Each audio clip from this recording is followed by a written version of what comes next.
this is the Warpforge, once again with a new Ave Dominus Nox update. Today we're going to look at my jump lord that I've extensively converted, and it is Coraxis, the Midnight Messiah, second stage of him in his prime, before he meets his unfortunate demise as the Cursed. So, as you've seen in an earlier video, but I am wanting to redo that model, or redo the character in a more extensively converted manner, like this character. So, Coraxis. I have fluff, but I'm currently typing it up. It could be a while before I get the chance to really make it, and then make it into a video for you guys. It will probably actually be quite a while, because I'm still trying to finalise it. I'm not sure where I want to go with it and stuff like that, especially now 8th's hit, and I will be doing a video on 8th edition very, very soon, as I've played a few games and I've got the rulebook and stuff, and I really enjoy it. So, with all that bombarding, I really want to make something unique for this character. I want to flesh him out, and I know how to flesh him out. I know the plot points where I want his height, and where he really shines through, and where his ultimate demise is, etc., etc. But you've got to fill in the gaps. You've got to keep that continuity. You just got to keep it float. Oh, sorry, that's me hiccuping. You've got to keep that flowing and stuff like that. So, like I say, it is currently underway. I've just got to put some effort and put some thought, a bit more thought into it.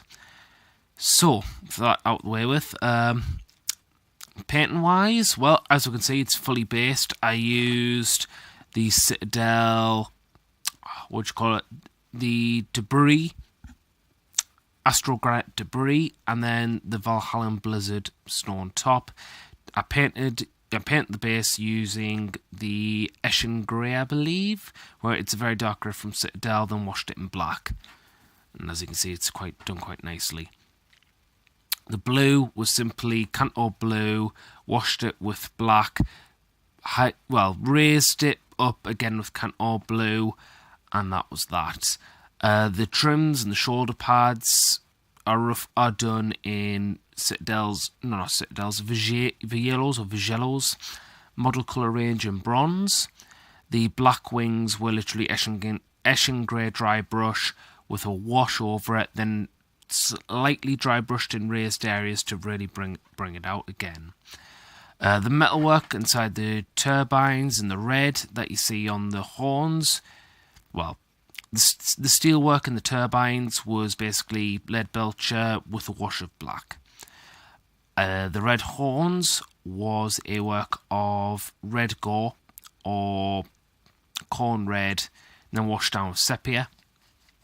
The bat helmet, or the bat crown around him, or the bat collar around his head, it was done in lead belcher with a purple wash with a red wash slightly over it, especially on the raised edges on the outside.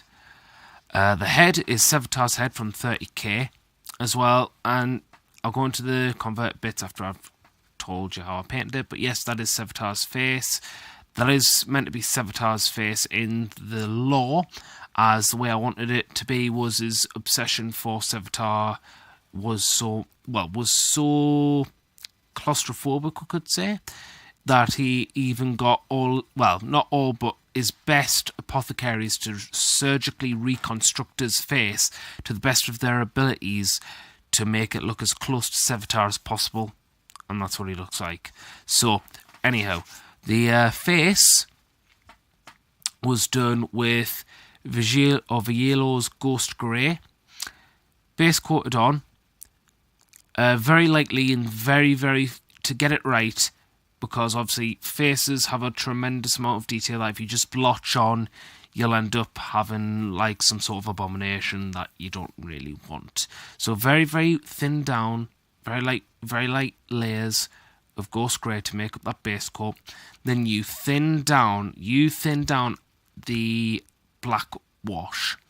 And you get black wash and you thin it down, and I mean you thin it down. You get this wrong, the face is ruined. You have to start from the ground upwards again. So the face was very, very thin down black as well. No, we'll talk about the hair in a minute. Then you build on the raised areas, or the raised areas of the cheekbones and stuff like that, with the ghost grey, and then the finest edges you do a very, very thin down highlight of skull white, or whatever your purest white is. All of this, and you have to be very, very, very, very careful of the eyes.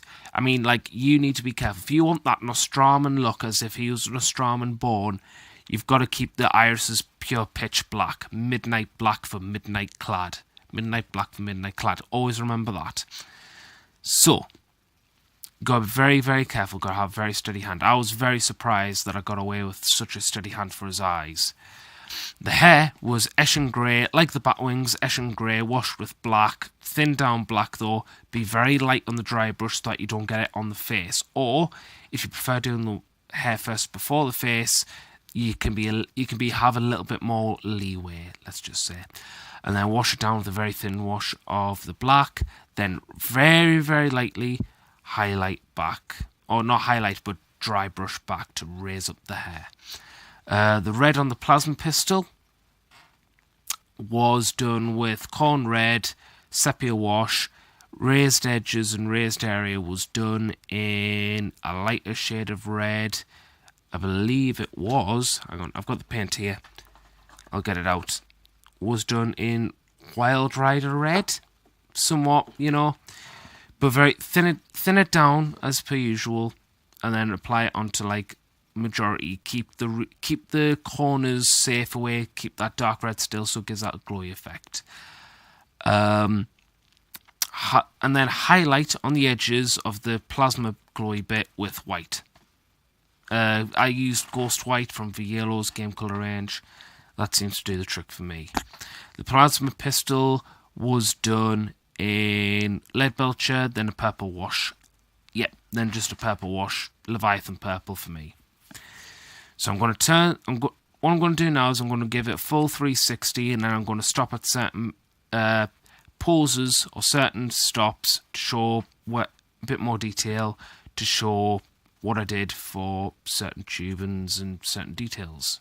So I've had to focus the light just to give you a better look at the side here, but the skull in the middle, simple, get like bleached bone or whatever the equivalent is, not like a really pure bone white colour, but white in the middle, bleached bone on the face for a base coat, wash it down with Ogren Flesh wash, and then give it a brown wash. I used Citadel's Graxearth shade for wash to give it that aged look.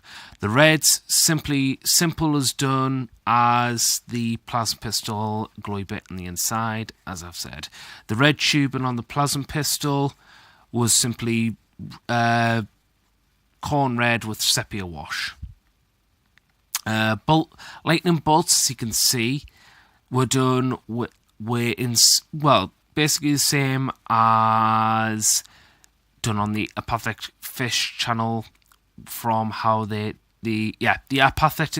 Apathetic Fish is channel on how he did Sevatar and how he paints Night Lords. I did in the same style. I used not the Cantor blue, but it was a milder blue. They know on their channel. I'll probably put a link down in the description section at some point, linking to that video on how to do lightning bolts on midnight clad troops of the 8th Legion. And I've probably mentioned before earlier in other Ave Dominus Nox videos as well. Yeah, so we'll continue going on the back of the model. So the back of the model, and as you can see, more lightning bolts. But what I did was I got Vielo's game colour range with electric blue, and I did a dry brush around the lightning bolts before applying the lightning bolts because I wanted to give it a glowy effect. The red tubing, same as how I've done previous ones before, as you can see. Also, I added a highlight of Wild Rider red on the horns, before I forget, on the jump back. So, going around to the next side. So as you can see, there is some metal work inside the shoulder pad here. What I did was lead belcher, then a wash of sepia from the Yellow's game colour range.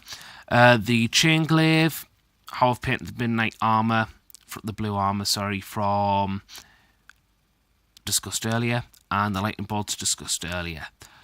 So the flesh is something I want to talk about, because the middle section, where it's got the Gothic archway, was painted exactly how I painted the skull on the Night Lords shoulder pad. The flesh was a mixture of roughly snakebite leather and some sandish colour. I can't remember from the top of my head, but if I find it, I'll probably put it somewhere in the comment section below. Then I washed it over with Urgrax Earthshade, and that gives it a really fleshy look, in my opinion. And the black, or the steel talons for his feet, I basically used lead belcher metal, then washed it with black. And that's how I did the model. The rim of the base was obviously in Cantor blue, like the blue armour itself. No washes applied or anything. So that's how I did Coraxis, the Midnight Messiah.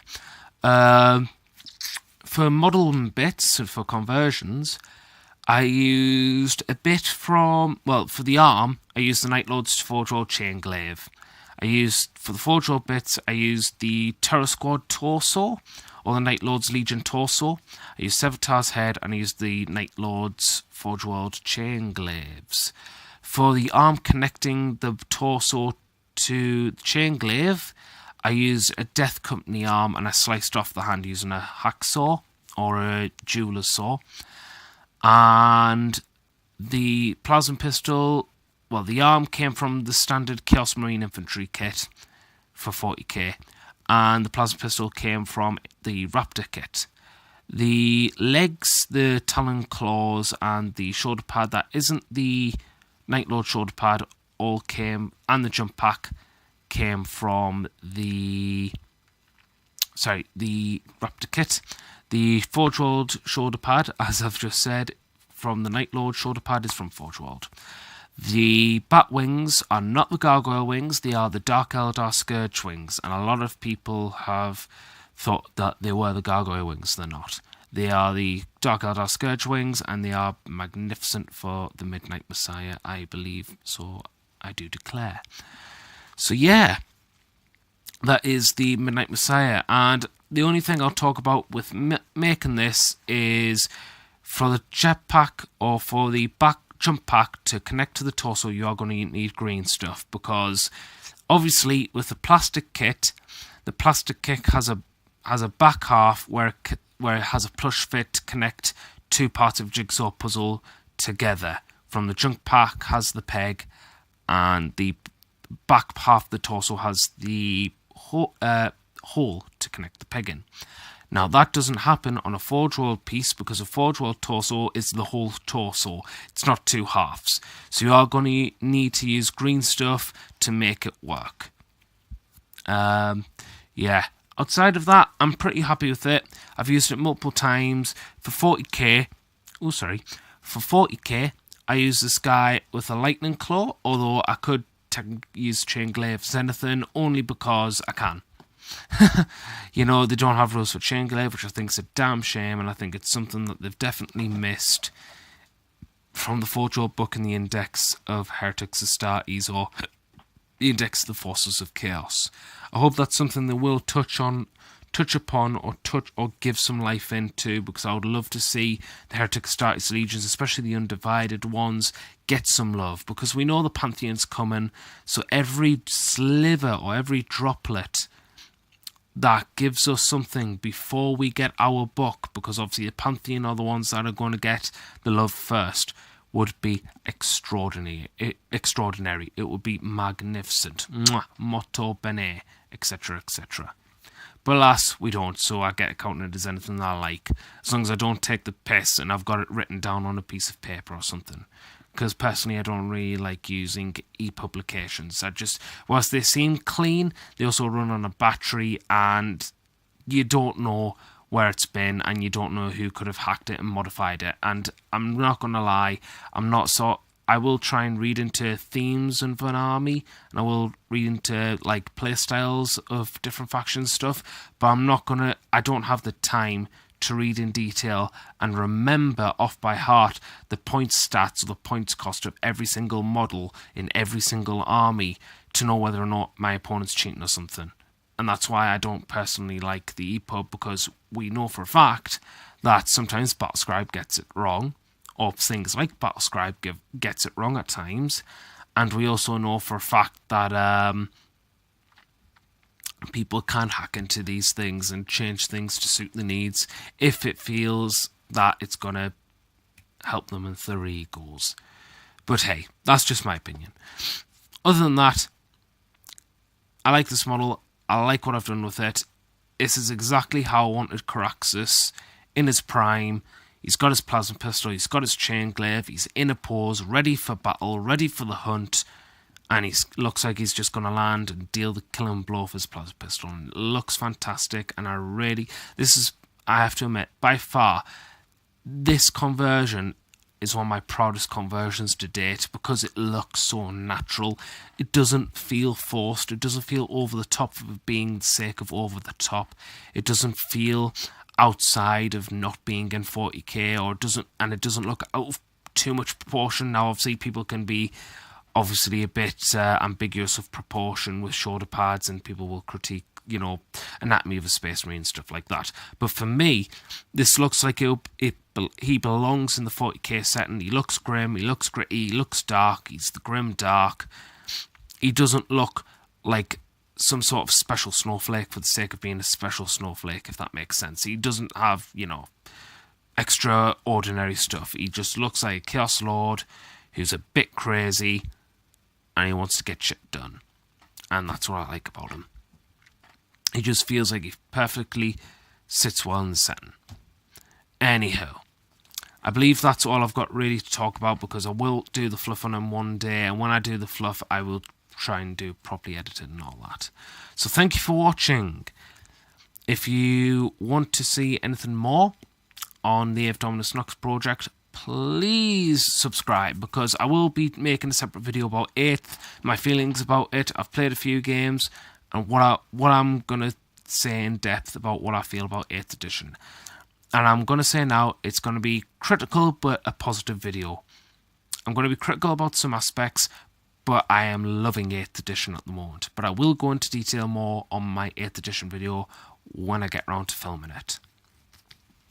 So thank you for watching. If you want to see any more updates as well as 40k content, because I am painting these things up, and when I've got a full force that I'm comfortable and happy with, we will be seeing Night Lord battle reports, because I want to give you Night Lords. I don't want to give you just some generic Chaos Marines. I want to show you Chaos or Heretic Astartes Night Lords Legion in full swing of things, in full battle. Something that's different, something that's new, something that isn't generic like you see on every other person's battle reports and stuff. I want to give you full-on 8th Legion taking on the terrors of the Xenos, the Imperium, the Inquisition, and so much more. So yeah, hopefully when I've painted enough that I'm happy with, we'll see more battle reports from this channel, and I'll be looking forward to making 8th edition battle reports, because I am loving 8th edition. If you like this video, then please give it a like. If you found this video really cool and you really like the conversion enough that you think it's worth sharing with your friends, then please share this video out. The more the name gets out there, the better. So thank you for watching. If you've got anything to discuss about this miniature, if there's anything you want more in detail of about this miniature that I've done, whether it's paint job, converting, history of the character, playstyle of the model, of a jump lord, of a Chaos Lord of Jump Pack, or I call them Jump Lords, then please don't hesitate to comment in the comment section below. So thank you for watching. This is the Warp Forge, and remember, keep on forging.